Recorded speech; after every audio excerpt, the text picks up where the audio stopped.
you want to re-sign great teammates, but you also want to re-sign great players.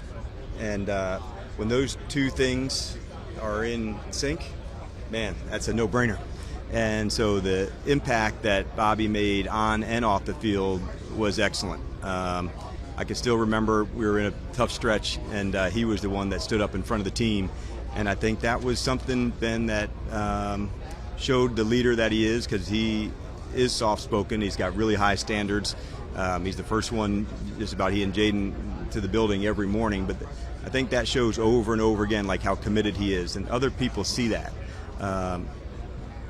So it was both, but it was the ball player first. But when you can add the ball player and the teammate, man, that's an easy one to do, and that was really important for us. So I know for Adam and Bobby to get that done together, like, that's also some uniqueness there as well. And like, I just think it's one of the coolest things. I haven't heard anything yet, but I spend more of my time thinking how to stop it. And so ways to, whether you're jumping over to try to grab the back of the quarterback to pull him down, or to go underneath, those are just, ways and topics to go. As far as like penalties and awarding a touchdown, if that happens, like, yes, I was aware that may happen. If there's a continued penalty over and over, I think that's what you're referring to. So yeah, I was aware that could be, but our team, we're made of, like, really tough competitive guys. Like, we're not going to concede anything.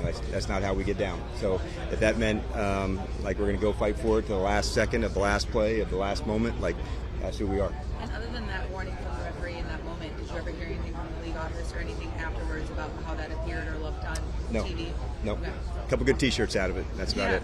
Yeah, there's a lot that all of us, we call them workouts. These are the things that we want to get better. So for him, some of the technique ones that, like a lot of quarterbacks, is footwork and body position of where to go, where to throw. We thought he made a lot of improvement extending plays early on in the season. They were extending to run, and then now they got extending to throw the ball down the field. So having that balance of doing both of those, that's a big deal. But for him, the footwork side of things, that's one that I know he's going to dig in hard on this year.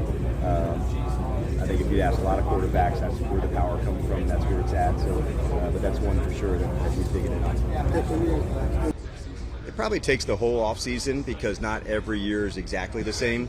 The good thing is that, as we're going into year two, there's a lot of things that we're still trying to grow and build on and get stronger at. But the vision of who we want to be, that's better than a year ago, where we were trying to sell hope of what that is, but now we've actually seen examples of that, and how we want to cover kicks, as we were talking about earlier, or our play style. So those are the things that I'll always keep right at the top. As far as the off season goes, the skill work, like, this is the time that you have to get better at your skills, and so the off season program is an important part of that, although it's not as much in the team setting of practice, but it is about your skills. And if all of us, myself included, can raise our level on the skill sets, that's a really big deal, and we call those work-ons. And so each player has their own set of work-ons, and coach as well, that they want to get better at, and now's the time that we get to put it into place. So I'm really pumped to have the guys back here in a few weeks. Those guys don't come on the market very often, right? Left tackles in free agency or any time, really. And picking 29, it's not like you're picking top 5 and it's a sure thing, or as close to a sure thing as you can get. So when you have an opportunity like that, and we really wanted to bolster the offensive line, and he's, in our opinion, one of the best. You can say he's top 3, top 2 in pass protection. I think he's underrated as a run blocker too.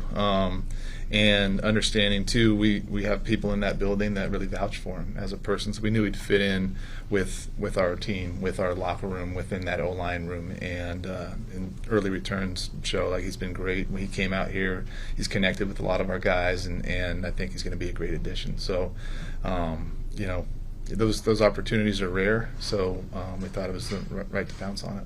Given where your complement of picks is, do you have to give extra consideration to trading down to try to pick some picks back up? That's certainly something that we'll consider. We'll consider everything, trading up, trading down. We always do. with trading down, you have to have somebody who wants to trade up, and that's what I always say, like, I'd love to trade down all the time, but there has to be somebody else that wants to trade up, and it has to be the right deal. And how far do you want to go back, and all those different things you take into account. Who's there on the board, right? Is there just one player on the board that you want?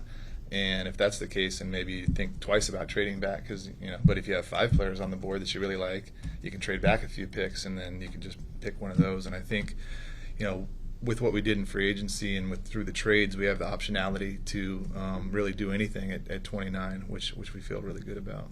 The additions of Will Harris and Jonathan Jones. So can you just share what you all saw in them and what made you think that they were going to be really good Commanders? Yeah, you said it. They look like Commanders on tape, and everything we've heard about them from New England, from New Orleans, but also when Will Harris was in Detroit, we had Lance Newmark was there, so we have some really good insight with him. And then Jonathan Jones has been a great pro for, since he got he's a self-made guy who's been a great pro for a long time. So understanding who they are as men and who they are as competitors and teammates, but then also their play style on the field. And I think you guys, I've seen them, like the highlights that our fans make are really cool, like on on social media. But like those guys are physical, they're fast, they're aggressive, they play our style. So we're really excited to have them. And then keeping the tight end room together. Yeah.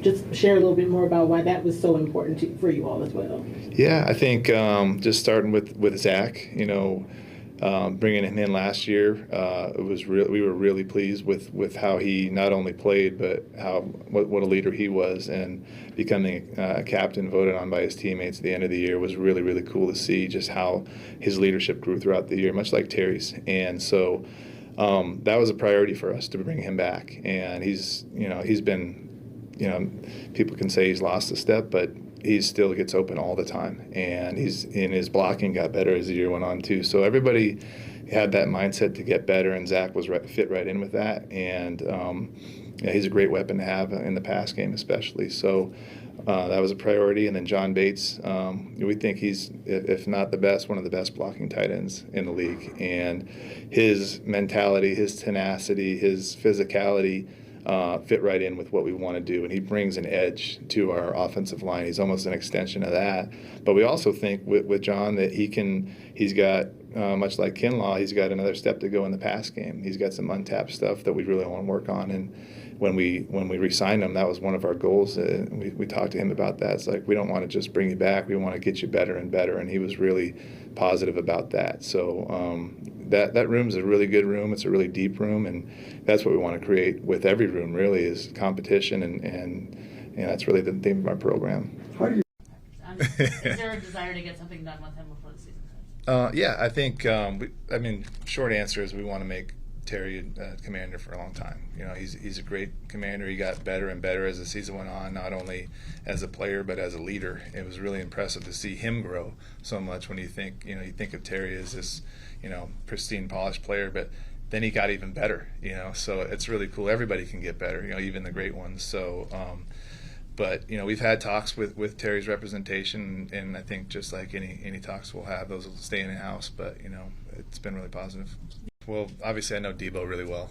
We drafted him. We were actually coaching him at the Senior Bowl, so I got to know him there pretty well too. So I know a lot about him. Know what kind of competitor he is, what kind of playmaker he is. I've seen firsthand like him take over games, and it's really infectious throughout the team too. And just a great person, great human. Like, they came in, his whole family came in when we signed him, and they're on their way to Disneyland. So the big old crew, they're ready to go to Orlando. But just what he can do for our team, being a playmaker with the ball in his hands, and he's very versatile, and he's a great teammate. So he really kind of opens up our offense when you have him and Terry at receiver, and obviously a bunch of other guys too. But being able to get a playmaker like that and understanding that it wasn't a huge cost for us made it something enticing.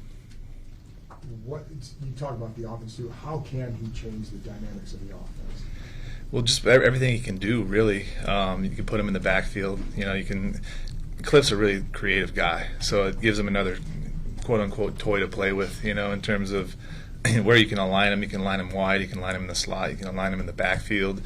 And we do a lot of screen game, and so Deebo's incredible in that, just catch it and run, making plays with the ball in his hands. So we thought he was a really good fit for what we do.